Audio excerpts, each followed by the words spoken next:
Oh, genius. It's something in here. Anyway, thanks for joining us, everybody. It's Richmond's Morning News on a Friday that I hope I can get everything to work today, because that's not working either. Okay. Sorry, I'm thrown off here this morning. Keep going. Keep going. You'll push get through it. Come on, push through. We could do this. I'm just going to start screaming and throwing things a little bit later. But good morning, everybody. It's 6:06 here on Richmond's Morning News. We'll get to Richmond's Morning News brief right off the get-go. Here we go. All right, story number one. It's the biggest story of the day. Luigi Mangione expected to plead guilty to federal charges. Here's the latest from Fox News. Number one. Luigi Mangione is facing 2 federal stalking charges resulting in the death of United Healthcare CEO Brian Thompson in December 2024. And the Justice Department is seeking the maximum penalty of life in prison without parole. So in other words, Mangione could choose to plead guilty without anything promised in return. Now the question is why? Strategically for Mangione, pleading guilty to federal charges could also short-circuit the state murder case against him, which is scheduled to start on September 8th. Because while the U.S. Constitution allows for separate state and federal prosecution, New York's stricter double jeopardy law could block the state from putting Mangione on trial if he's already federally convicted for the same criminal conduct. So we'll talk about that this morning here on the program. Basically, he is looking for loopholes. He is playing games. I get it. Everybody is entitled to the most robust defense they can have, but there's just something that just doesn't sit right with me. We'll discuss it here on Richmond's Morning News. Get your thoughts on the James River Air text line 833-804-1140, 833-804-1140 this morning here on News Radio WRVA. Okay, that's the number one topic of the day across the country. Here locally, it is race week here in Richmond. That is our second big story of the morning. Number two. All right, Richmond Raceway, place to be. Dave and I went yesterday. We picked up our credentials. We'll be out there at the race tonight and on Saturday. Dave, you excited? I am very excited. All right. I was excited just when we were down there doing the media stuff yesterday down at the track. It was the first time I've ever been down there since I moved here. I gave you a little bit of a tour of where to go, where we're going to be. It's I'm very excited, and I've seen IndyCar and Formula One a couple of times, but I've never been to a NASCAR event. Well, you can see the anticipation building up by everybody because it's race week here at Richmond. Also, by the way, that the Truck Series tonight will be here on 96.1 on the AM dial, 1140 AM. We'll bring you the Commanders and the Miami Dolphins, but it's race week. If you haven't got your tickets yet, there might be a couple stragglers left. Richmond Raceway.com to get your tickets, and it's going to be even bigger than it was last year. All right, that's story number two. Story number three, fire breaks out, and you're not going to believe who the arsonist was. Number three. All right, a Bedford school had a fire. Fire trucks come out there. Everybody get out of the way, get out of the way. Fire, fire, fire. The fire, Dave, was caused by a python. A real python. There was a snake that they had at the school, and it's, I guess, the kids' like a classroom pet or something. Classroom pet. It escaped from its enclosure, knocked over a heat lamp, and lit the room on fire.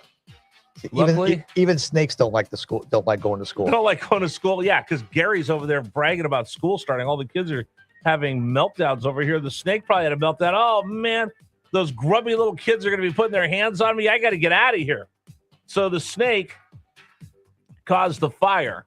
Luckily, the python was collected by the firemen, put it back into its enclosure. Fire wasn't that bad. They'll figure out whether they can get that schoolroom ready for the first day of school. Well, I'm just glad the snake's okay. Exactly. Let's see. I don't know if I'd want to do that. Be a fireman and have to go grab the snake. Well, I've seen like videos of Florida cops, like pick up like 10-foot pythons that are in somebody's front yard. Snakes, I wouldn't do that. Heights. Actually, well, bugs I got over. What do you mean you got over? Well, one of my friends who's a teacher, and his classroom pet were Madagascar hissing cockroaches. What? It's just these giant cockroaches that that he had as a pet, for a classroom pet, because he was a teacher. And one summer I was back in St. Louis, and he had everything out of his classroom and all that. And I go, hey, would help me get over my fear of bugs? And he goes, I go, go get one of those roaches. Let me hold one of them. Wait a minute, how old are you at this now? point? Oh, at that time, I was in my 40s, like 45, something like that. If you have already got it nailed down that you're afraid of bugs, you don't need to change that at the age of 40. No, it was just, I don't know. It was just one of those things that. Was there heavy drinking going on at the time? No drinking at all. Wow. And all right. So we go over. So he's got he's got this aquarium in there in one of his rooms, and there's probably about 30 or 40 roaches in this aquarium. And 30 or 40 roaches in an aquarium in his house. Yeah. That's disgusting. Yeah. And so there's like this log in there, and it has there's like maybe 10 of them on this log. And so he reaches in there and with his bare hand. Gloves? No, his bare hand. And they all start hissing at him because they're it's basically sound like a bunch of snakes. And I go, well, just get one of those off that log. And he goes, no, those are the small females. I can find you a big male. And so he reaches in there and pulls this thing out. And it's a roach about the size of my palm. Gross. And he put it in your hand. And he put it in my hand. And I thought it was going to crawl around and be curious or something. No, it just sat there. So that's how I got over my fear of bugs. And what did he say once you had the roach in your hand? No, he was just going, lick it, or, put it on your face or something. I go, no, but let's don't go crazy here. He wanted you to lick the roach. What do you guys looking for toads or something? I don't know. That's just the way he is. And this is your friend? Oh, we've known each other since college. Yeah. Can we get him on the show next week? No, he's not. Why not? Oh, I'd like to know, because I'm afraid of heights. Well, what do you can talk to him about? How you get over your fear? Like, what was it like watching Dave get over his fear of bugs? He probably doesn't even remember it. This is like 10 years ago. So if there was a bug that was crawling up your leg right now, right, and you could feel it, just that little tickle, it made you think, oh no, it's just my skin, and then you feel something else, and it just inch by inch climbing inside your pant leg. Ugh. I would just reach down and flick it off. Now? Yeah. Before I would have danced around and hopped around and you would have thought my clothes were on fire. Oh, that's outstanding. All right, that's story number 3. Story number 4. Again, we're going out to the race tonight. They have all the vendors and the food, and you get barbecue and all the rest of that.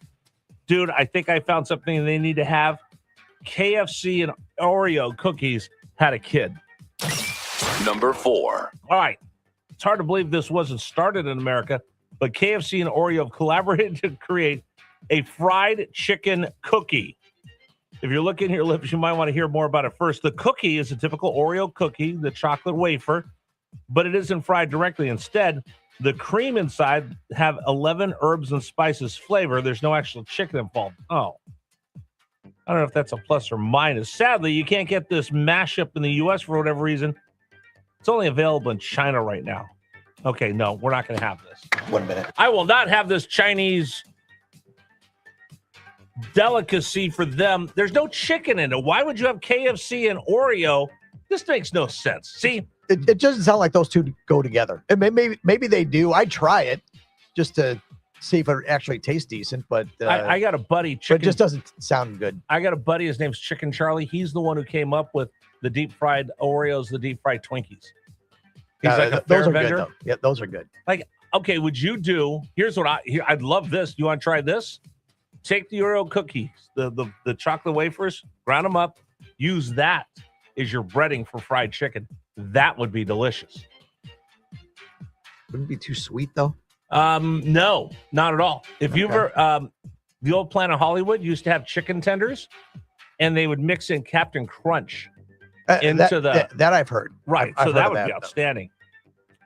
Does anybody have a restaurant that you can let me try to be mad scientist and let's up the Chinese? Let's be better than the Chinese in this one. All right, and finally, today is one of those days, Dave. We always get the list. Oh, here's today. It's an interesting one. I put it up on Facebook, facebook.com/newsradio WRVA. You can also answer on the James River Air text line 833-804-1140. Do you regret your tattoo? Because today is National Tattoo Removal Day. Number 5. Eddie rushed himself to get a tattoo.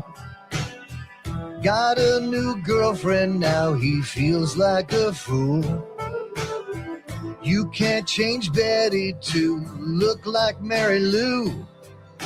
Now she is heartbroken. All right. Do you have a tattoo? Do you regret that tattoo? Like, Dave, we have to just talk about this all morning long. There's a big booming business right now, tattoo removals. So my question, and you can answer it this morning, James River Air text line 833-804-1140, 833-804-1140, and you can go on Facebook, facebook.com/News Radio WRVA. Do you regret your tattoo, or are you still proud and you love your tat? We'll talk about that this morning here on Richmond's Morning News. 6:16 this morning. Thanks for joining us, everybody. Today's program is brought to you by Pearson Signature Dealership. So this weekend, you want to go on a test drive? You're going to be inspired by all the racing going on this weekend. Like, you know what? Need new car. Gotcha. Got you covered. Let's start by doing this. Go to buypearson.com. That's buypearson.com. Listen, you get in your car, you sit in it, air conditioning doesn't work that great. You don't even know if it's going to get you to where you want to be, or you're just tired.